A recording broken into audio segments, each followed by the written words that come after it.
how in the world did you end up in environments like Necker Island with Sir Richard Branson? Talk to us about that. And what did that unlock for you mentally? It's not what you know, it's who you know. If you don't talk about what you are doing and what you want and where you're going, you won't have the help of one of the key leverage points is your relationships. I mean, that's one of your best leverage points are your relationships.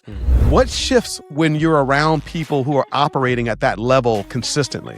The reminder of the mindset, because it is really easy to slide back. What did you understand about people and growth early on that most agents completely missed during that time? It's the relationships. It's helping people succeed, focusing on where they need to go, understanding what their needs are, what their fears are, and all of those things, and helping them go build a great business and a great life. And if you focus on doing that, they're all going to want to be in business with you.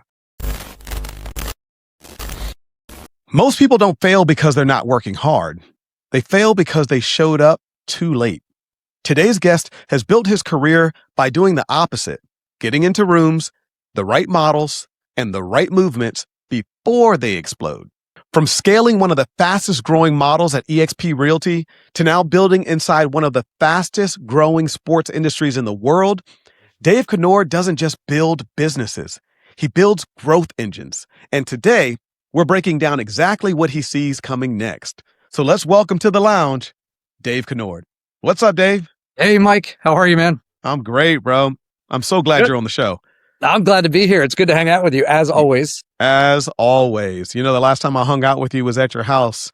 They made some homemade limoncello for me. Well, at least Kristen made it. I can't give you Yeah. I can't take any credit for that. No, it was a fantastic dinner and drinks and all revelry. And Elizabeth Riley, some of our other friends. So that was we had so much fun. Kyle was there, and we all walked to Starbucks together in the morning. We sure did. Yeah. And I saw what I thought was, what was it, geese? Or I thought they were ducks or swans or something. Yeah, I think I called them. Swans. I was like, are those swans? And they were like, those are geese. You're from Florida, aren't you? I'm from Florida, man. I could point out a gator. That's right. There you go. So, hey, listen, before the scale, before the rooms, there's always a foundation. So let's go back to some of your early days. Tell us where you are right now. What is Dave Conord building right now? What are some of the things you're into? Oh, man. All right. We're having so much fun right now. There's always opportunity out there. I've always told people I could build a garbage company. It doesn't matter. To me, it's the building the company side is fun. Working with great people is fun. For me, has been the focus is find good people, find an opportunity that has a great upside, and then go build it. So we are continuing to build inside of the real estate space, something that I've been a part of in some way, shape, or form for almost 30 years now. And so we are still aligned strongly with eXp Realty, and we've got an incredible group of people that we work alongside, both inside of our group and outside of our group, just building business and creating opportunity. And then I've made a foray sort of through commercial real estate into the pickleball world. And that is an exploding industry with a ton of cool opportunity, a lot of great people, cool community. And that's been a lot of fun. And that has really been a big passion of mine for the last several years now. Hey, if you're out there listening and you love pickleball, make some noise, whoop, whoop, because I love it.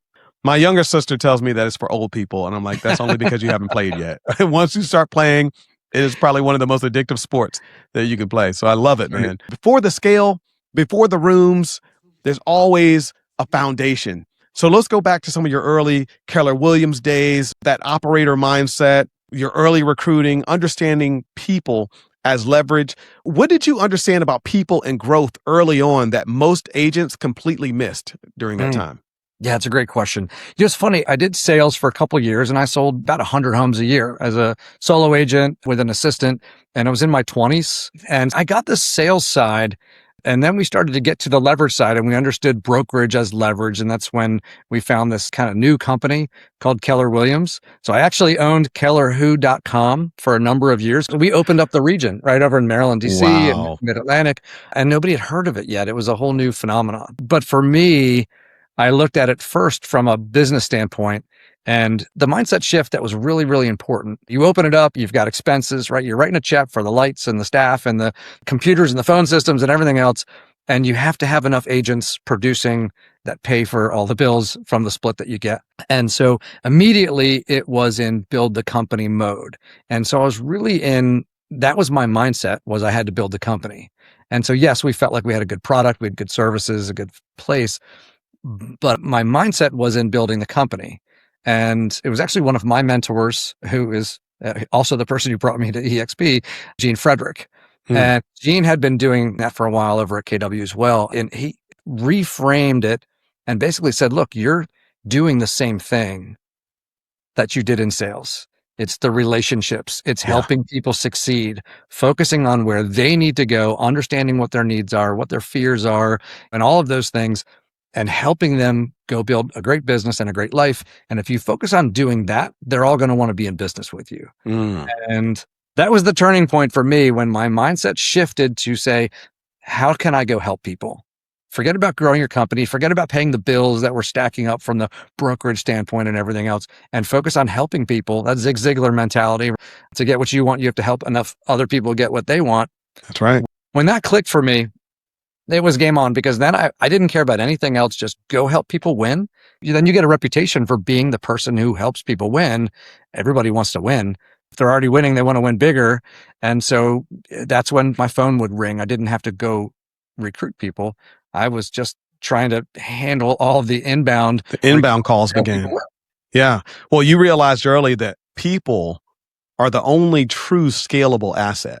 That's If you can help them get what they want, then they grow, which helps you to grow. That's right. And there's a symbiotic relationship, which is awesome. Yeah. If you're in a structure where when they win, you win, then the more people you help win, it just works. It's how it's supposed to be. It's how economies and business and relationships should be. Yeah. And then you didn't just stay in the system. You stepped into one that was about to break the industry.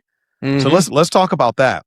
What did you see early about EXP that others doubted or completely missed? Yeah, a couple of things. One was having been a multiple franchise owner, and I was a CEO of a regional franchise. So we had 42 franchises. So I was really, really familiar with the bricks and mortar model and the expenses.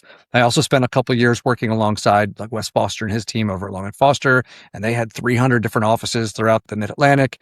And so, I knew the P&Ls, I knew the expenses and everything that went along with your most expensive parts of your P&L are always your facility and your people. Leveraging a cloud-based model where you took out all of the bricks and mortar. And then when you didn't have all the bricks and mortar, you didn't need all of the management layers. Yeah. You could just have service layers, which is totally different. Managers don't really provide services to the agents for the most part. They're running the company and keeping everything going. Then they all have regional managers, et cetera, all the way up through the company. And they're just making sure the company is moving, not providing service. So with the EXP model, you take out all of those things and you take out the management layers and everything else, which are typically your most expensive positions as well. Suddenly, you had a much more fiscally responsible and opportune business model. And so then they're able to give a lot more away. Like, KW, great company. They've got profit share. That was an amazing, cool, new thing to come into the industry. Great for agents.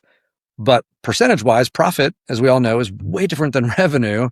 The revenue is up front. It's before the expenses come out. So the numbers are way bigger. And the EXP was able to do that because of the expense model. So that was the first thing where I went financially as a business owner and as someone who is familiar with all the P&Ls. I instantly said, this is a brilliant business model from a corporate standpoint. Yeah, you knew it from the inside out. And when you saw something that different, you're like, this is about to change everything. Yeah, exactly. Yeah. So that was just from a corporate. I said, this company's going to make it. This is going to be the next model in the real estate industry. Everyone's going to be copying this because it makes sense. And so talk about that growth. What did that early growth look like when you first joined or when you really got going in this model? Yes, I remember early days, it was a couple hundred agents. And then I remember I was actually with Glenn in New York City and he pulled up his phone. This is back when Glenn still saw the founder, Glenn Sanford, everybody. Right. Sorry. Yeah. Right. So he was the CEO of World Holdings. He was at that point the CEO of the real estate company. And he pulled up his phone and he showed me, and the company had just hit 6,000 agents. And so we weren't in all 50 states yet. So that was pretty cool from that point. One of the things that really opened a lot of people's eyes and made them more open to the concept was COVID. Because when COVID hit, the world shut down. Mm-hmm. And people still needed to buy and sell. Their jobs were moving. They were having kids. People were passing away. I mean, all of the normal real estate cycle was happening out there. Most brokerages couldn't provide the services. If you couldn't write a check, you couldn't get the files in. The offices were closed. Yeah. They didn't have any infrastructure. That's right. And agents had nowhere to go for support. There were no training classes happening. But for us, we always did business like that. So it literally was business as usual. And so we were able to focus in on more specifically, how can agents serve their clients during that time, right? During all the social distancing restrictions and all of the other requirements that were in place, clients getting into other people's houses. Different states had different laws and rules on how that could be done. So we were able to only focus on doing that and provide our agents with the best possible way to succeed. But we were also able to process files and pay checks and do all of those things and do closings. And we had all of the tools to allow everyone to do it digitally versus having to do it face to face. And so other agents at other companies, their businesses were on hold and they saw that the EXP agents weren't. Everyone who said, I need an office, suddenly said, no, I need services. I thought I needed the office because that's where my services came from, but now I can get my services from anywhere. That was a big explosion point. So for us, the scale became being able to onboard the agents quickly, being able to get them up and running with all of our tools and services quickly. And then we were increasing staff over time. We increased from roughly 200 full-time staff at EXP to 2,500 full-time staff. So with all of that staff to handle the growth, we need to find them and identify them and hire them. And, you interview a whole bunch of people to make one hire, and then you need to train them. Yeah. And then you have new management teams. We created entirely new categories in the company and new departments and divisions in the company that didn't exist before during that time. So we were absolutely putting the tires on while we were out on the track. It was fun and crazy. And at that point, you said when you started, there were about 6,000 agents. So we weren't breaking any records and we weren't in all 50 states. But by that pandemic timeframe, how many agents would you say that the company had grown to? Oh gosh. All right. So let's see. By 2020, I'm trying to think, we had reached probably it was around 60,000? Yeah. I think at 2018, we were at about 10,000. I think maybe we closed out the year around 12,000 in 2018. And then we were like basically doubling. We're probably at 20,000 by 19, and then increased by, I think we were about 140% growth year over year for the next year. So yeah, 50 something thousand agents. Within about 4 years, we went from about 10,000 agents to maybe about 50 to 60,000 agents. But faster than that, I would say from 10,000 agents to 80,000 agents was about 4.5 years. That is absolutely amazing. And you don't accidentally scale something that fast. No. So what would you say was the real growth engine? Was it the model, or was it the people who believed in the model first? It's always the people. I mean, the model is a great model. Don't get me wrong. I still believe that it is the best model in the industry by far, but it's always about the people. The thing that makes the model good is the people. The network effect of EXP is the secret sauce. It is getting in part of the, what do you call it, an organization or your network or your community, being around the right people who help you think the right way, allow you to kind of give you the cheat code because they're out ahead of you, or even if they're behind you, but they're doing something that is innovative and they're willing to share it. Those are all the components that allow you to move faster. Yeah. What that reminds me of is there's a Walt Disney quote that says, you can design and create and build the most wonderful place in the world, but it takes people to make the dream a reality. Yeah, that's so good. Right? That's exactly right. Yeah. So if EXP was about catching a wave early, you didn't stop there. You've done this more than once. By any means, it's not luck. It's a pattern. So I got a couple questions for you. Like when you look at a new opportunity, what signals tell you that, oh, wait, this is real? Like what separates the trend from a category shift? Yeah, no, that's a good question. And it's one of those things where, part of it is intuition. It's kind of hard to describe, where it's one of those things where you see things and you recognize it. But I would say that number one, again, going back to people, whoever is bringing that to my attention, if they've got my respect because I know that they really know something about that category, that area, that topic, they have a track record of success or something, I'm way more likely to listen to them. But I do talk to new founders and that kind of stuff, bringing business concepts and ideas to the table who don't have a track record yet. But I would say first, I always bet on the people. Whoever is going to be responsible for driving it or leading it, if they are fully committed and they're going into it with their eyes wide open, they understand their own weaknesses. I always look for people that are coachable because they're going to be looking for the best ways to do things. So the people are really important. And I think that the concept has to be, I'll say, fully baked. It has to be thought through where they see the vision or they're able to relay that vision, what it looks like when it's fully done. A lot of people will come with enthusiasm of a concept and an idea, and it solves a problem right in front of their face. But if they can go through and say, hey, when this is fully implemented and fully realized, there's a plan for it to continue to operate, continue to scale, and this is what it's going to look like in the future. Yeah. If I can see that vision, then it makes sense. Otherwise, you're right. I mean, it's easy to identify a problem. They all say, like, what to say? Necessity is the mother of invention, right? Right. So you identify a problem, you see something in front of you, and you're like, well, I'm going to fix this problem. And I've got an idea. And you put that idea together. It starts off in the right direction. But if you can't figure out that linear thinking that takes you all the way through the process, Yeah. where you go, oh, I see how this carries all the way through. And when it's done, I see how it continues to solve a problem or prevent a problem, or how does it iterate to the next generation? How does that typically work? I mean, from your experience, when you see business owners who've created and developed these ideas, or maybe only half-baked ideas, is it as a result of the idea and the vision not being crystal clear for them and being able to communicate that vision? Or do you see that the highest potential for someone to have a successful business is to partner with someone who also maybe has experience in that area or can be their counterpart to help grow something? Like, do you see it as a solo business to be successful, or is it a collaboration effort? I mean, in most cases, it needs to be collaboration. Most people don't bring the behavioral style and brain type broad enough to be able to solve the whole thing. They're going to be a big thinker. They're going to be a visionary. They're going to bring enthusiasm. They're going to go after it and all those kinds of things, but they're not a linear thinker. They don't go through the processes. They're not an operator. Right. So you typically have, like for Glenn is a visionary.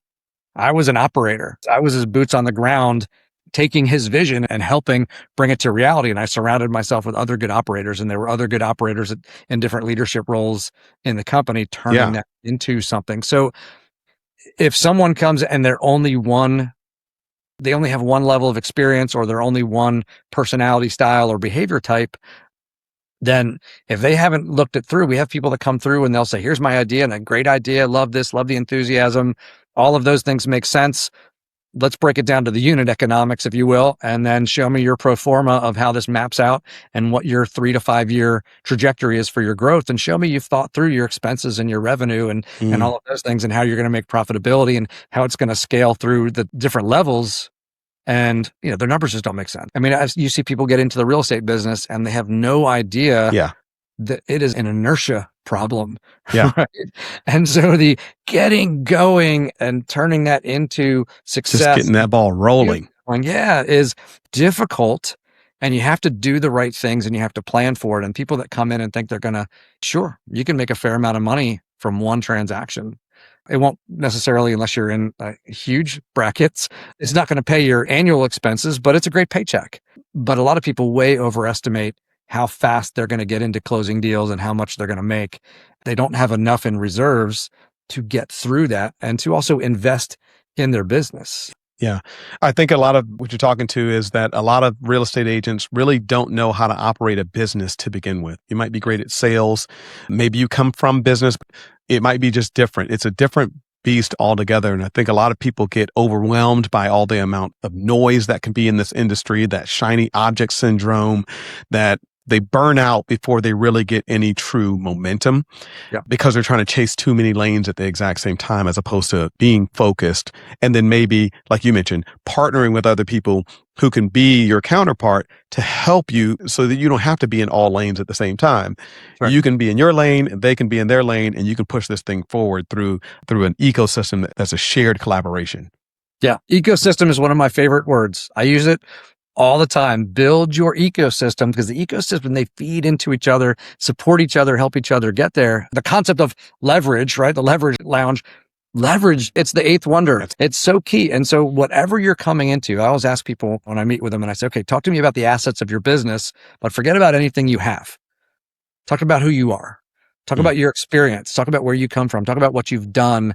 Talk about what you've experienced in your life and all of those things. What's driving you? A lot of people have their why. What's your reason? What is that why that's driving you? What have you gone through and experienced in your life that makes this important to you? Where are you trying to go in your life and why is that important to you? Those are going to be some of your assets, because those are the things that are going to get your butt out of bed in the morning when you don't want to make that call that you don't want to make. Those, to me, your drive to go make the business happen, your passion for where you're trying to go is a huge asset. And if you haven't figured that out yet, that's a key missing component of your business. So figure that out. That's a big deal. But also, okay, great. You came from marketing, or you were a teacher, or you were in corporate business, whatever that is. Great. When I got into doing this, I sold for a really short period of time and I was young. So we started doing this and I started recruiting agents, and they would walk in the room and they'd look around. People would be like, is your dad coming in to help us? What's the deal? I'm 27 years old, and their average age, especially at that time, this was a while ago, but still the average age is, is 50s and 60s. 50s, yeah. And so I had a lot of people, 50s and 60s, sit down in front of me and they're like, I've been selling real estate longer than you've been alive. And what could you possibly teach me? Why would I come work with you? That question bothered me for a little while, because I was like, you're right. Way more about selling real estate than I do. However, I knew way more about business because I had been in business. I mean, I had a business degree, but I had been launching businesses. I started off doing some stuff in international telecom, et cetera. I knew P&Ls and I knew marketing and expansion and scaling and that sort of thing. So I doubled down on that. So for agents, new agent, or they're looking to expand their business, focusing in on, okay, what are your skills? Real estate, I call it the land of the misfit toys. Like most of us, Kenny Chesney song, we're all here because we're not all there. And I'm like, that's real estate. Most of us didn't pursue real estate as our first career. So we ended up in real estate because it's a industry, and we don't like people to tell us what to do, and we want unlimited opportunity and some freedom and flexibility with our time. So we end up being attracted here, but we bring the skills and the things that we've learned from our experiences before. And a lot of times people get here and then they forget to use what they already know, which is exactly what I did when I started growing brokerages. I started off thinking like, I got to grow a business instead of I got to go help people succeed. Well, do the same thing you did to be successful in sales. Yes. It was the same thing. You were really successful in your former career. What were you really good at? Great. Do that here. Yeah. Take those skills. How do they apply here? And then leverage the other stuff. Some of the things you should learn and be able to do yourself, but you're not going to walk in the door knowing how to do them. Do what you're good at. Yep. Leverage the rest, and then figure out which things, some things you never need to know how to do. You just need to have people that do. And some things you should figure out and do yourself or get better at. There was a point in my career, my real estate career, where I was trying to figure it out, and I said, just praying. And I'm like, God, like, what do I need to do? I'm trying to grow this thing fast. I'm seeing all these other people who are wildly successful in real estate. They have YouTube channels. They're doing Instagram or whatever else. They're doing their thing. They're luxury. They're all of these things. And God just told me, like, what do you have in your hands? Like, look at what you already have in your hands. And as I looked at what I already have in my hands, it was the things that I was naturally equipped with. I'm a naturally good communicator. I'm a naturally great speaker on stage. I'm a natural community builder. I love people and I love helping people. And I get a lot of satisfaction out of having a small piece in someone else's success. And so if I can create environments where I can have a small piece in your success, even if that means connecting you with the right person and being that ultimate connector, I've done my job, and that fills me up. And so that's what I try to do as I connect even clients with vendors, or connect with clients or other clients within other clients, right? And then agents connecting with us as well. It's been something that has changed the way that I look at what success really looks like. And I've begun leveraging other parts of my business. So now, yes, I post on social media every day, but I have a team that actually creates all of this stuff for me. Even just this podcast, I'm leveraging virtual assistants, and I've done it so well that I now help other people get virtual assistants so I can show them how to use leverage in their business in order to scale.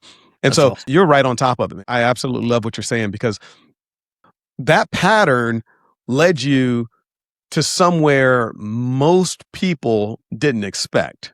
So let's talk a little bit about pickleball and PDI. Yeah. How do we go from real estate to pickleball? What are you talking about? We got co-president of eXp Realty building Keller Williams brands and Long and Fosters and, P&Ls to pickleball and PDI. So talk to me, man. Why pickleball and why now? Yeah, that's a good question. I don't know. No, I'm just kidding. It was a really funny transition. And when I look back on it, it's a very natural transition, but it was unexpected. Like I didn't say, ooh, I'm going to go get in the pickleball business. That was not ever on my radar. I hadn't really, like most people before COVID, I hadn't really heard anything about pickleball. And so it wasn't something I was really aware of. I think you kind of see it out there, but not much. However, we've got international ties and real estate ties. And so as the sport was starting to take a foothold just after COVID, we started to have people asking about finding locations for pickleball facilities, indoor, outdoor, and all of those things around the world, right? Not just in the US. And so my phone would ring and people would ask, because I, spent my career making connections like what you're talking about. If you focus on making connections, anytime somebody needs something, they're going to go, call Mike. He Yep. knows someone. Your phone rings because they know you can help them and you will help them. And so my phone would ring and people would ask about certain things and I could make connections. And so I would ask a few questions about, well, talk to me about what you're trying to create? What are you trying to do? And so they would send over their business plan. And I was like, oh man, this isn't going to work. And so they said, what do you mean? And I would point out some things on their pro forma and some other things and just say, listen, you need to tweak this. You need to do that. You're going to pay too much here. Mm-hmm. And they said, well, can you help me with this? So I started helping people and businesses in the pickleball industry figure out their business, whether they were trying to launch something. And again, they had a great concept and they were passionate about it, but they didn't know how the numbers necessarily worked in scaling a business. Mm-hmm. And so that's what I could bring to the table. I didn't know anything about pickleball. I'm still a very mediocre pickleball player. I'm trying. I have no depth perception, right? So That's not good. yeah, it doesn't help. So it's not about that. I was not that embedded in the sport yet, but I knew business and that's Mm-hmm. what I could bring to the table. And so more and more other people in pickleball were coming to us and asking for help in structuring their business. And it became less about the real estate and the land and more about the business. So we put together a consulting company and that tied us into a bunch of other opportunities and that just continued to expand. But it was all about helping businesses succeed, which is the same thing I've been doing in real estate forever, helping people win, helping them go build a business. My whole life has been about helping people go build a business. And most of them have been either startup or expansion. In real estate, you're either starting up or you're looking to expand your business. And so we look at it and say, if you're starting up, what do you need to know? Where do you need to be? What do you need to understand? What's the structure you need to put in place? What's the right way for you to go do it? Because I don't believe in a one size fits all. And then if Yeah. you're expanding, what do you already know? What are you already doing? What's already working for you? Where do you want to go? And then there's a plan to build on what you have and what parts of your foundation are a little shaky that need to be shored up a little bit in order to handle the expansion. So we just took those exact same principles in business and applied that to other businesses. So that's really taken off. But pickleball is like real estate. Real estate is fun. It's really interesting. And it ties into so many other things. And pickleball is very much the same. And it's very much a community. Yeah. It's so interesting that the way you approached pickleball was the same way you approached real estate. Like you said, you weren't knocking the cover off the ball in real estate or in real estate for a very long period of time before you decided to start helping people. You're just like, I can start helping people now, and I don't have to wait until I'm the expert or number one in my real estate sales space, or I don't have to wait until I'm an expert pickleball player in order to start helping people to build this infrastructure out. And I love that because you didn't wait until you had all the answers. You went ahead and started saying, what can I do now to help people? That's right. Because I think people miss opportunities when they're waiting to have all of the answers first. Yeah. Well, what are you trying to teach people? I am not out there teaching people how to swing properly. I am not teaching them how to play pickleball. I'm teaching them how to build a business in the pickleball industry. Now, there were a few things I needed to do immediately, which was just research and learn like crazy. I had to surround myself with people that knew the things that I didn't know that I knew I needed to know, and absorb, whether it was AI or online research or traveling to go to places and meeting with people and surrounding myself with partners and teammates and that sort of thing who were experts in the areas I was not an expert. Because ultimately, some of those things come into play. And I say, oh, great, here's the part where I'm good. And for this part that you need, I'm bringing in this person who's an expert in that area. In some of those areas, I have over time also become an expert in those areas because I made it my job to be an expert in that area. Yeah. But some other areas, I will always leverage those. I will always bring in someone who's a black belt at those things. It takes time. Some of those things just take a long time. You can have a great mortgage partner. As a realtor, you should learn a lot about mortgage. You should understand the mortgage industry and the general way you go through and figure out what someone can afford and that sort of stuff. There's certain things that you should know, Yeah. but you don't have to be an expert on every product that's out there. You just need to be partnered with a great lender who has the right products and is an expert on it and knows how to do a great consultation for your client. And I think that's a great signal for a lot of team leaders who are listening to this, independent broker owners who are listening to this. Like, you don't have to be the number one brokerage in order to start recruiting the right people and getting the right people in place. I had talked to agents all the time, team leaders all the time. They're like, there's some things that I really need to shore up. There's this kind of imposter syndrome. There's some things I really want to have in place before I really start going out and recruiting. I had breakfast even this morning with a independent broker owner, and he just last year started recruiting agents. And he's had his brokerage for a while, and he just felt like he wasn't in the right position. He didn't know everything he needed to know, and he didn't have the awards and the accolades yet. And I'm like, dude, so when does it start? He's like, well, I started last year, and in like a month, he recruited 4 agents. And I'm like, that's great. And so just like pickleball, like how you're saying, pickleball isn't a sport. It's a signal. And when you start positioning yourself around the right opportunities, you end up in rooms that most people only hear about. And so I want us to talk a little bit about some of the rooms that you've been in, the power of proximity, because I need to know, man, how in the world did you end up in environments like Necker Island with Sir Richard Branson? Talk to us about that. And what did that unlock for you mentally? It's always the old saying, it's not what you know, it's who you know. I would argue maybe it's both, but who you know is very important. And if you don't talk about what you are doing and what you want and where you're going, one of the key leverage points is your relationships. I mean, that's one of your best leverage points are your relationships. And if you put out there what you are looking for, I mean, even people just say, I would really I've always wanted to go to the Super Bowl. If my team goes to the Super Bowl, I want to get tickets. They're impossible to get. But you put it out there, I'm looking for this. Then someone is going to know someone. They're going to want to help you. They're going to put it on their own circles. Hey, a friend of mine is looking for this, and they're going to bring it back to you.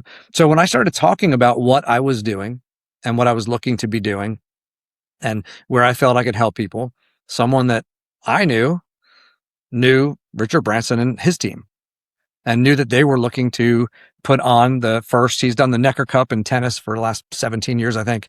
And they were looking to establish the pickleball version of that on his private island in the BVIs. If you're familiar with that at all, it's celebrities and musicians and professional players and high net worth individuals and investors and enthusiasts and that kind of stuff. And of course, Richard Branson himself. That sounds like a pretty cool room to be in.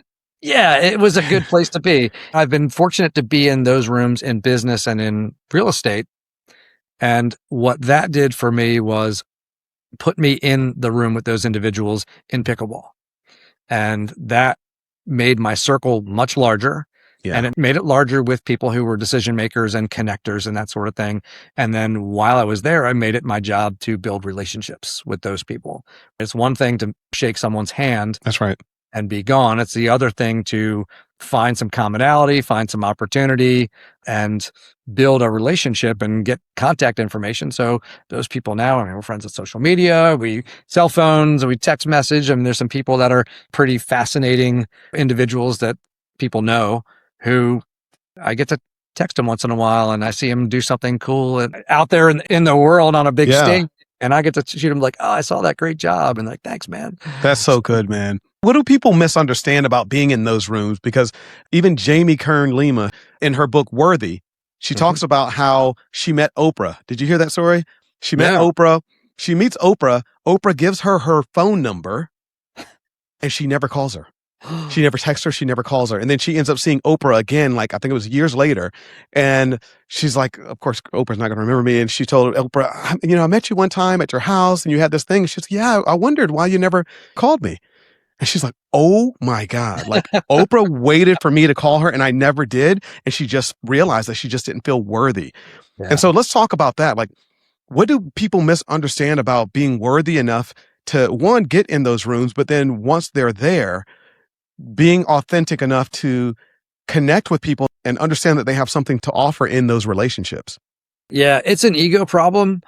And I think that you'll see it. If you're ever in a room like that at different levels, you'll see the ones who need to make sure everyone knows who they are. You'll see the ones who are constantly giving their resume or something like that. And a lot of times it comes down to they have insecurity.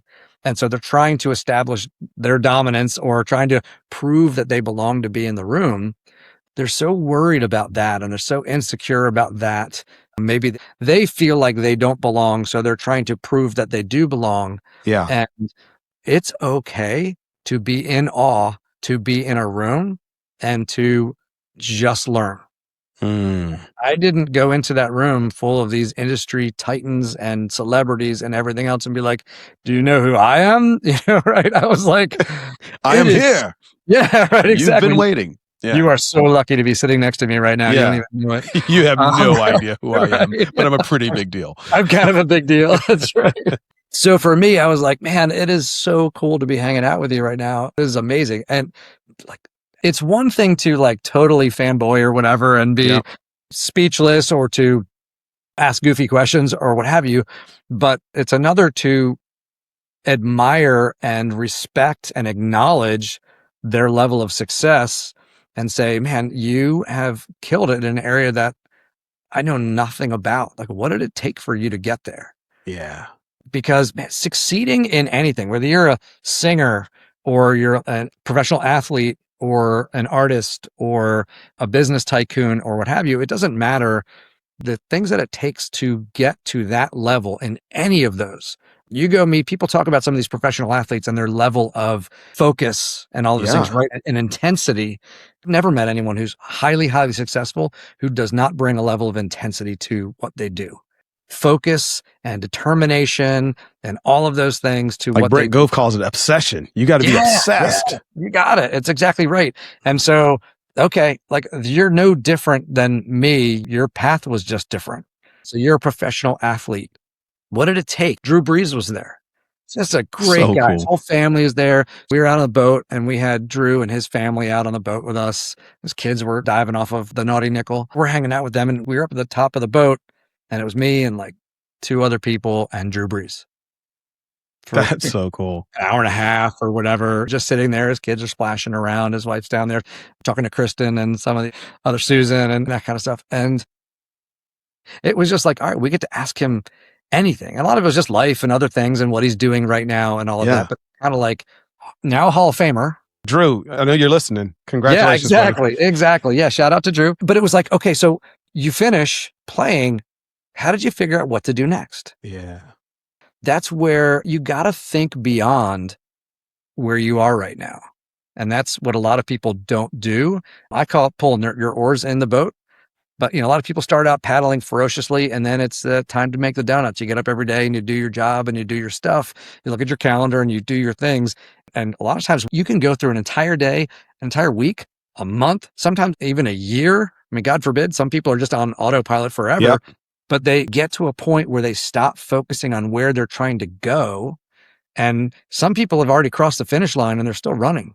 Okay? And that's where I think people start to feel unfulfilled by their work because the place that they wanted to get, they already got, they drove past it 20 miles ago and they're on autopilot. They just keep on rolling and it's like mountain, go after the next hill to climb. And I think that's the important thing. And when you're building and you're scaling, it may mean it's you've hit a level and you're ready to now build up, or maybe it's move on to the next thing. Like for me, we're still tied into the real estate industry, but we've added a new level with pickleball and everything else. So I'm like, okay, I achieved a lot of the things that I wanted to achieve. And that's when Glenn and I had the discussion, and I was like, hey man, I think I'm there. Yeah. I'm ready to hand over the keys and go take on the next challenge. I get in rooms and we talk about this stuff, and I'm like, there's aspects of all of our lives where if we stop long enough to actually look around, like you said, and just take perspective of the landscape of where we are right now, a lot of us are already in or past the positions that we had prayed for. And so, but it's easy to look past that. And you were talking about Drew Brees, but I start thinking about some of the other greats like Tom Brady or even Michael Jordan, who for them, it was hard to leave the sport. Yeah. They were at the top and they passed that finish line a long time ago, at least what we would consider the finish line. But they were like, I'm not done yet. I still got gas in the tank. I haven't run out yet. I'm going. And now you see Michael Jordan and his NASCAR team is freaking blowing it out of the water right now with consistent wins. You see Tom winners Brady. Win, man. Winners win. Winners freaking win. Yep. And that's it. And that's what I was going to ask you. Like, what shifts when you're around people who are operating at that level consistently?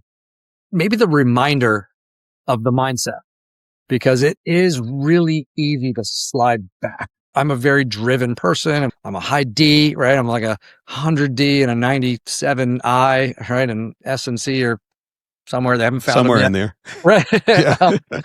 So if you have the drive and you're a driven person, type A, whatever you want to call it, a lot of people they tell me I'm self-motivated.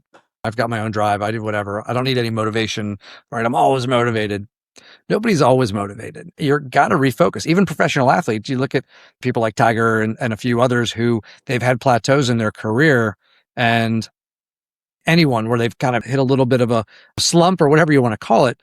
And it's really just taking your eyes off of where you're going, why you're doing it. And somebody like Tom Brady, who could play for so long at such a high level, he was really good about focusing in on what he was doing. He was so passionate about it, but he still had to remind himself regularly, what's he doing? Changing teams and doing all of those things. And now he's focused in on some businesses and doing some other things out there. And he's going to take that same level of focus. And there has to be a healthy level of focus too, right? Because he also lost his family in the process of like, I'm retiring, but I'm not. I'm retiring, but I'm not. And she's like, you better not go back. And he's like, I'm back. She's like, and I'm gone. Yeah. So, you know, there is a sacrifice and you got to know what you're willing to sacrifice. And I'm sure there's more to that story. But at the end of the day, rooms change your standards faster than effort ever will. So now the question becomes, how does someone listening actually apply all of this? I want to get tactical and give the audience moves, not just motivation, as we were just talking about. And so if someone has zero leverage right now, what would you say is their first strategic move? Okay. There's some steps to this. First one is, I'm going to go back to find your reason, your why, your whatever it is. Okay. If you're building a business exists to fund your life. And so you have to first define what the life is that you want to build. And I encourage people to find two different numbers. I call them your freedom number and then your reason number. So your freedom number is the one that pays all your bills. How much money do I need to make so that all my bills every month are paid and all that kind of stuff, right? So that's all done. What's that amount you need to make? It's kind of your break-even number, if you will. And that may even include like putting in vacations and some other things like that. It's just your general living number. Okay. But then think about a totally fulfilled life. Forget about work. Forget about everything else. What would you do? What's important to you? What causes do you give to? Like we're big supporters of FCA, Fellowship of Christian Athletes. That's a cause near and dear to our heart. I was involved in them as an athlete. My wife actually was on staff with them for a while. So we like to support FCA. That's a big thing for us. What could we do? What are they doing that we really love and would love to support financially and everything else in addition to with prayer and all of that? We've got that over here. Our military family. And so we have all kinds of different causes, PTSD, lost a cousin. And so that's something that we focus on. There are a couple of organizations that we believe very strongly in what they're doing. And the more we can give to that, the more people we can serve that we care about. I could go on, but there are all of those things. Then there's the legacy for our family and our children and our grandchildren and my great-grandchildren. How do I change the trajectory of their lives? Growing up, we didn't have a lot of money and I had 11 W-2s. because I worked every job. Yeah, literally 11 W-2s. I worked every job, and some of them were seasonal, Yeah. during Christmas break or, summer and that kind of stuff. But I'd go from job to job to job during the day. Get up in the morning, do my early morning job. Then I go to my regular job, and then I would go do my evening job, and I had weekend jobs. And so I did whatever it took to That pay song, the bill. Every Day I'm Hustling, was about you. You got it. Yeah, yeah, yeah. Every minute I was hustling. Yeah. I didn't sleep. I worked until late. I got up early and went to work again because I had to do it to pay the bills and pay for school and pay for my car and all of those things. But you miss out on a lot of opportunities. Well, my friends were doing some really cool internships and creating and opening doors for themselves, and also, going out and doing fun things. My friends were all on spring break, and I was working road construction, literally.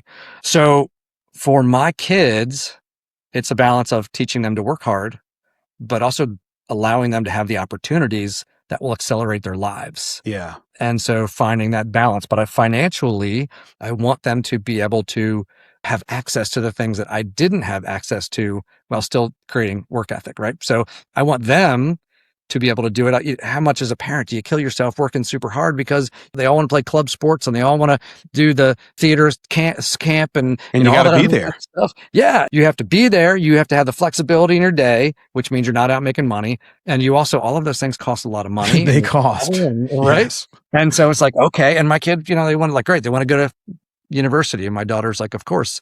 She had 4 local universities that were fairly inexpensive, and she wanted to go to the most expensive one halfway across the country. So, right. But I want her to go to the school that's going to make her thrive and that she's going to love. I want her as a parent to not have the stress of taking care of her kids and opening doors for them and creating opportunity for them, and so on and so on and so on. So I want to trust that's going to be that's part of our family legacy that we want to do. Again, this all goes back to the why. This goes back to that reason going, okay, so how much will that take? Yeah. Forget just paying my bills. Paying your bills isn't sexy. If you work your tail off and all you do is pay your bills, you're going to get up every once in a while and go, is this worth it? Yeah. You existed, but you never lived. You got it. You got it. So going into this becomes your reason number. You have your freedom number, paying your bills. Your reason number is, what is the life that I'm building? What's the legacy that I'm leaving? Where am I going to create an impact? Put a dollar amount to all of those things. And they have to be important to you. You have to not that would be cool. And that would be cool. This has got to be something that you, blood, sweat, and tears, you would die for it. You love it. It's important to you. And you build that out and you have the number and you go, okay, you've heard it before, but you shoot a bow and arrow. You don't shoot at the target, you aim up because it's the trajectory. It goes up and comes back down again. So when you're going after paying your bills, a lot of people fall short of paying their bills because all they're hitting is that pay the bills number. But if your reason number is way up here, which is way above your pay the bills number, and you're shooting up here, if you fall a little bit short of that, your bills are in the rearview mirror, and you've done a lot of great things for your life, and those things will compound into the future. And so that to me is number one. Number one is know your freedom number and your reason number and make it personal. You got to be able to feel it, smell it, taste it. It's got to be out there. Create your vision board and stick that up somewhere you can see it. Tell your family about it. Have some accountability to it. This is what we're building. This is what we're going to go do. Get them all involved. I did have a friend who said part of it was family time and everything else. And he said, listen, with his kids, he goes, we're going to go Disney. If daddy hits these numbers and does X, Y, and Z, we're going to go to Disney. And that would they would do their annual trip if he hit those numbers. But he had a chart up on the refrigerator and his kids were like, Daddy, did you sell a house today? It was they were the best accountability partners ever. So that's number one. When you're going to get started, know why you're starting in the first place and know where you're going. If you don't know how much you need to do, you'll go to the business planning clinics and they'll say, great, how much you want to make? And you pick an arbitrary number. Most people go, well, if I can make $100,000. That's always the number. It's PFA, plucked from the air. They're just pulling that out and they're going, here's a number. That number isn't sexy. That number means nothing to you. It's a number that would be cool or whatever. Wouldn't it be great? So you can say 6 figures. Attach a reason to it and spend some time thinking about that and really making that number personal to you. And once you imagine leaving that legacy and everything else, if you really, really spent the time imagining it and sitting down and dreaming it, if you have your spouse or your family, whatever, and have them all dream on it with you and all picture living it, and this is where we're going. Now, anytime you don't do the work to get there, you're saying it's okay to not have that anymore. And now all of a sudden it is no longer okay.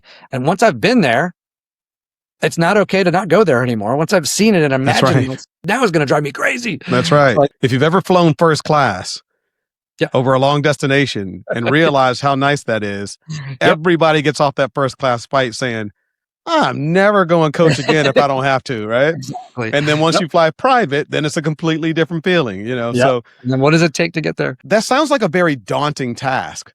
How long should that take? Because I can see people listening to this going, okay, yeah, I got to sit down with this. I got to take some time. And that can take a while to come up with these big aspirational goals and dreams and put them down on paper and assign numbers to them, which is like some of the scariest things. Because it's like, well, why did I put 10 million when I could have put 100 million? And why put 100 million if I could put 200 million? How long should that take, at least to start? A maximum, by far maximum of 2 weeks. I mean, max. If you could find the time, you could get it done in about 2 days. AI is your friend. It'll do a ton of research for you. All you got to do is put this in and say, hey, help me build this out. Go into, whether you're using Claude or ChatGPT or whoever. And I've been a Claude convert lately. Yeah, me too. So, but put in there like, hey, this is what we're doing today. This is what I'm building. I need you to help me build this out. What questions do you need to know? What do you need to know from me? What questions you need to ask me to help build this out? This is the outcome that I want. This is what I need. I need you to help me build it. What do you need to know from me so that we can work on this together? Give you a ton of questions. Then you go through and you answer all the questions. They'll put it together, refine it, do whatever. You honestly could get it done in about an hour or so. Don't overthink it. And you can go, okay, these are the things that I want to do. Claude, how much does that cost? Yeah, right? yeah, If exactly. I wanna set How up much does it cost to Yeah. rent a private jet or have, Yeah. whatever, right? If I want to set up a trust for my family that'll pay my grandkids college tuition. If I have X number of grandkids, how much needs to be in there right now and compounded over the next years or whatever. So, those are the kinds of things where it can map all of those things out for you. And don't overthink it. I mean, a lot of people get ready to get ready. And that's, the magic is thinking about it and attaching a number to it and going for it. Because I'll tell you, we revisit ours twice a year. I was going to ask you about that next. How often should you be revisiting it, and do you revise it? Absolutely. Absolutely. It's not about revising it up or down based on performance. Okay. Because if something's important to me, it's important to me. And as long as it is important to me, I'm not adjusting the number. I'm just working harder to get there if I'm behind. Okay. But things that were important to me might become either less important or no longer important to me at some point. As you grow. And because here's the problem. If that is your reason and that's what's driving you and pushing you every day, this is not a 1-year project. This is over the course of your life. Right? Yeah. For the rest of your life. There's no finish line on this. And so if you do this like, oh, when I hit here, no, it's your whole life is your project. So just the things you work on change. That's one of those things where it should constantly be adjusted. And so you may achieve certain things, or you may go, that was really important to me. Right now, let's say you're 27 years old, and right now this is super important to you. But when you're 47 or 37, your priorities, your situations, and all the things you go, man, that was really important, but now that was an 8 before on a scale of 1 to 10, and now it's like a 4. Yeah. And so other things should move up. But the thing that's driving you, that you're chasing and that's exciting you, if you're chasing yesterday's dreams, they don't excite you anymore. Constantly adjust. So we do it every 6 months because we found that that's a pretty good span for us to adjust and everything and else. It's on the calendar. You and Kristen know when it's going to happen. It's a business meeting. That's right. She's a COO of our business. And so she and I work together on all the stuff and we talk about everything. But so that's super important. I'm glad you brought that up as far as the adjustments and everything else. I mean, the first one is understanding that, because honestly, people look past that, especially if you're like, well, I just want to go start my business. Well, I don't need that crap about emotions and, whatever. I will tell you, the ones who win do this. So if you don't want to win, go do it another way. But if all the people that are winning do this, I feel like success leaves clues. Success leaves clues. You should do the thing. Well, they're all winning and they all did this. Maybe you'll be the first one to win who didn't do that, but why take the chance? Just do it. That's step number 1. And then I would say step number 2 is, once you know where you're going, you have your path, what you're building and why it's important to you and everything else. What I like to call true north. Yeah, that's right. Exactly. Yep. Your true north. And so once you have that, you got to do a gap analysis. I'm here. I want to go there. What needs to happen in order for me to go from here to there? What do I need to gain? What do I need to learn? Who do I need to have in my life? All of those things. Who do I need to become? Yeah, exactly. Exactly. Most importantly, who do I need to become to get there? You've heard the saying, you should have dreams that are so big that you can't achieve them until you grow into the person who can. And so that's who you're becoming is super important. And that's part of all of those learning and surrounding yourself with the good people. And what habits do you need to create? What habits do you need to drop in order to become that person, to do the things?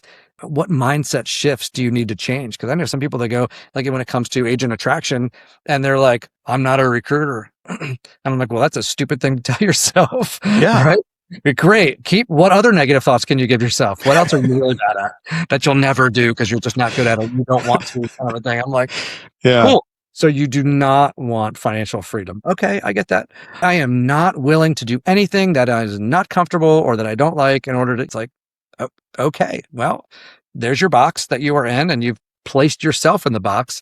I love there's an image of a horse with the lead of the horse just draped over the fence. Limits are often only in our mind. And that's one of those things where the horse didn't pull away because he thought he was tied up to the fence.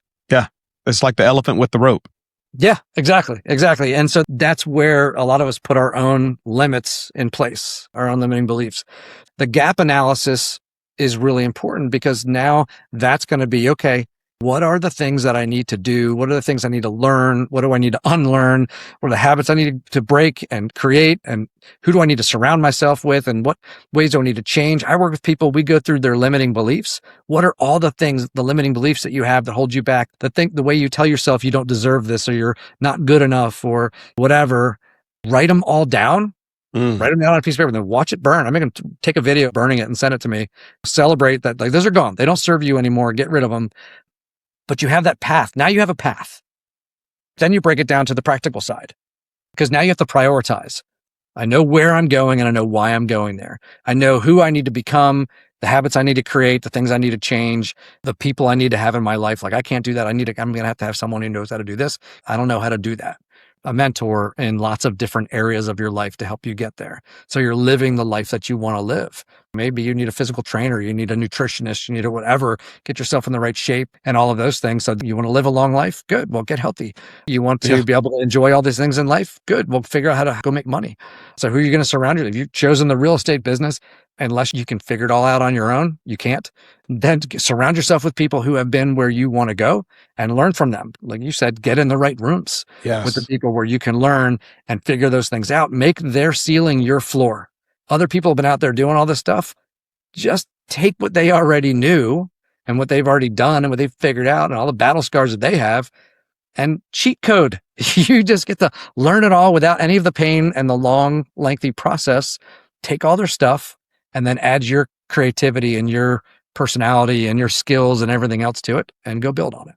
Man, that's so good. Dude, that's so good. I hope you guys are listening to this and actually taking notes with a plan to take action. Action takers change the world, not note takers. So don't just take notes, take action. Man, I want to hit you with some rapid fire questions before we start to end because we're going to wrap this up here pretty soon. This has been a fire conversation. Speaking of lighting things on fire, go ahead and light up the comments on fire. Let us know that you're enjoying this. So real quick, let's hit some rapid fire questions. No filters on this, Dave. You ready? All right, let's do it. All right, here we go. So what's a trend that people are sleeping on right now?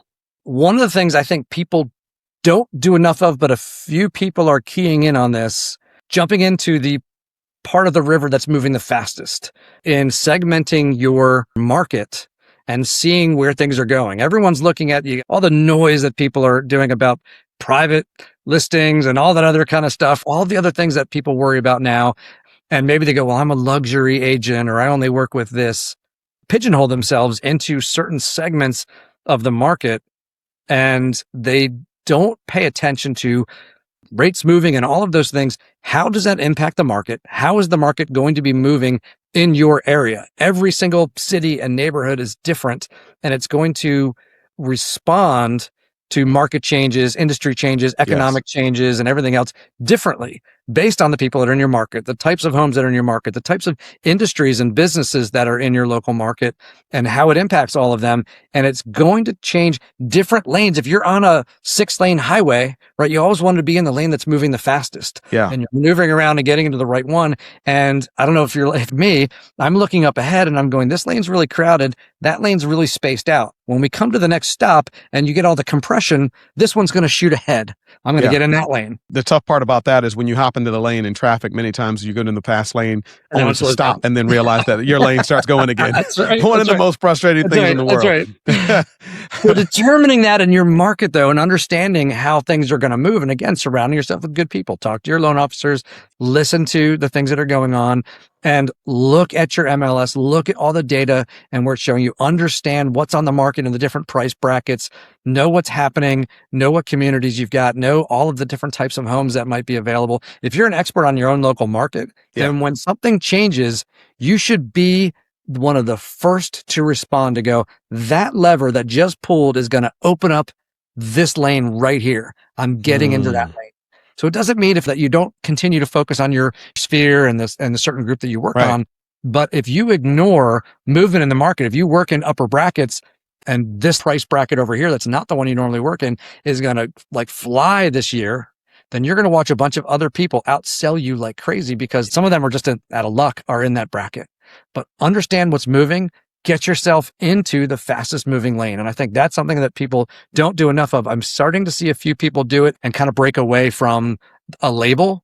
And say, hey, I sell real estate, right? I work with buyers and sellers. I'll work with everybody. What I want to be is I want to be in the market that's moving the fastest. I think that's awesome, man. And you know, that goes to different sectors of the market, right? Maybe you're a residential agent who knows a little bit of commercial, but you're starting to realize that they're not all happening at the same time. Sometimes commercial is taking off and residential isn't. If you want to know that lane, then you can get into that commercial lane or even partner with commercial agents who are already doing well. And then just start talking to some of your sphere, some of the people that you've already been doing business with, your current clients who have businesses who might be looking to get a space because they also understand that the commercial is taking off. You can go there. Or if you have new construction in your neighborhood, in your area, new construction is starting to take off and residential is sitting, maybe you should start looking into going towards that new construction realm, but it doesn't mean that you abandon ship altogether. I love that.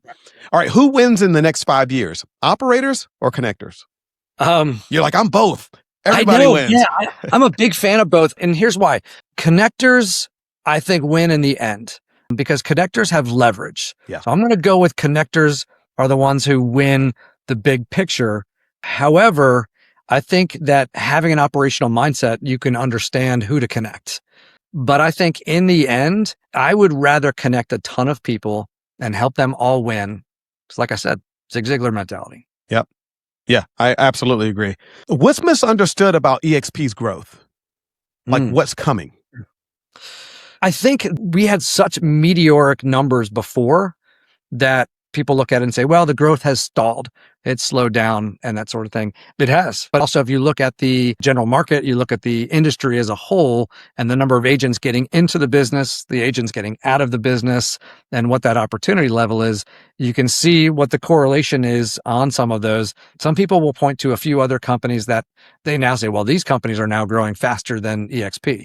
They're not growing faster than EXP did, but they're in a totally different phase of business. It's a lot easier to get 100% year over year growth when you've got 5,000 or 10,000 agents than when you have 85,000 agents. It's a whole different ballgame. Those are the changes and cycles in the industry as companies go through the different ages that they're in.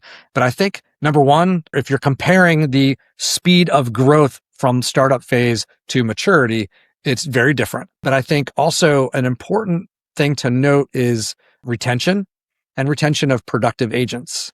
I know, well, there's always churn in the industry. There's always attrition. But I think when you look at it, we know in the industry, we saw the NAR stats. I mean, most of the agents out there, they close 1 or 0 deals in the last 12 months. And so those agents, people try, they don't make it, they fall out. Most of them get out of the business altogether, put their license in referral. But the agents that are doing business, by and large, are staying at EXP. And so we get stronger as there's turn. And so there's fewer agents in general being added percentage wise to the model, but we're retaining great agents and we're adding more great agents. And you can see it in our production. We sell more houses per year than any other individual real estate brokerage. That's awesome, man. We started this conversation talking about timing.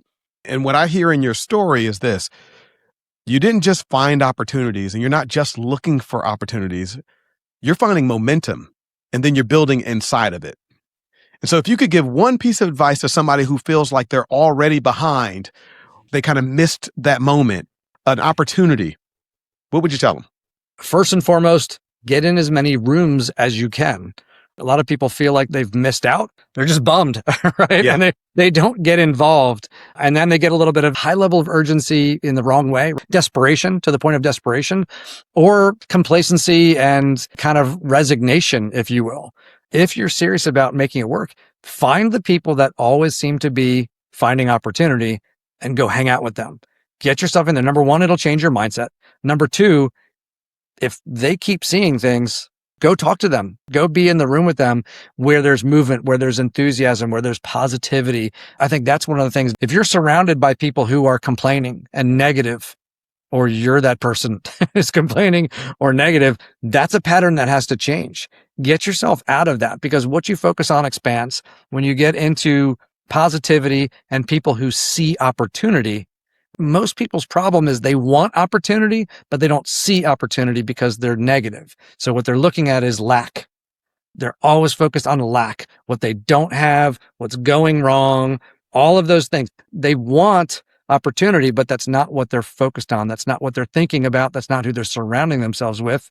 And when they say misery loves company, now everyone's seeing nothing's working. This isn't good. All those other negative thoughts. Opportunity is walking right past you, probably bumping into your shoulder as it walks by, and you don't see it because you're not programmed to see it, and you've got to reprogram your brain. Man, we started this conversation talking about timing, but the truth is, it's not just about being early. It's about being aligned with the right people, aligned with the right rooms, and aligned with where the world is already moving. Dave didn't just build success. He built proximity to momentum, and that is the difference. So here's the real question. Are you building in a space that's expanding, or are you fighting to survive in one that's already shrinking? Because if this episode showed you anything, it's that the biggest opportunities don't need more effort. They need better positioning. So don't just sit on this. Don't just agree with it. Move. Change your room. Change your circle. Change your exposure. Because your next level isn't locked behind more work. It's locked behind where you decide to show up next. Hey, I'm Mike Collier. This is the Leverage Lounge. Find the wave and have the courage to step into it early. We'll see you next time.